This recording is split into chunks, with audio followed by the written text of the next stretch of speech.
quand tu as un bon look, quand tu te penses belle ou beau, plus qu'un tel et un tel, tu crois que c'est parce qu'Allah t'aime. Il y a plus beau. Notre mère Hawa, Ève, était la plus belle. Et une de ses filles, Sarah, qui est la mère d'Isaac et l'épouse d'Abraham, avait, après sa mère, l'allure la plus belle. Youssouf, alayhi salatu salam, avait la moitié de la beauté des humains.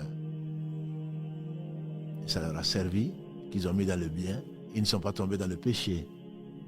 Mais quand tu séduis toi, quand ce qui t'intéresse c'est de plaire, quand ce qui t'intéresse c'est l'apparence, alors pour cela c'est une épreuve, mais tu ne le sais pas.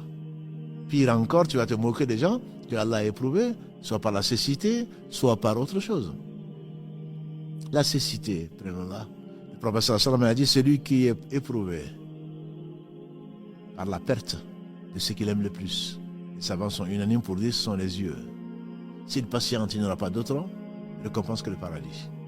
Quant à toi qui as eu des bons yeux, qui as été voir l'ophtalmo pour changer les lunettes, quand tu as pris de l'âge, autre chose, tu seras interrogé sur ce que tu as vu. Le prophète sallallahu alayhi wa sallam a dit, au fils d'Adam est attaché une part de fornication qu'il ne pourra pas éviter. Il a commencé par la fornication des yeux, c'est le regard. Je ne dis pas d'avoir vu. Allah a mis sur ta route des choses. Il t'a donné des yeux pour voir. Oui, tu as vu, mais ensuite tu as regardé. Le fait de regarder sera interrogé dessus. Pas le fait de voir. Ça te dépasse. Et tu vas plaindre l'aveugle.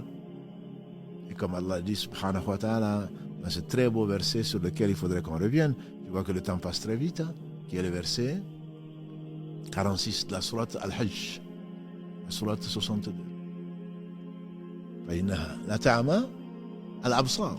Allah dit dans ce verset, ce ne sont pas en réalité, ce ne sont pas les yeux qui sont aveugles, mais c'est le corps.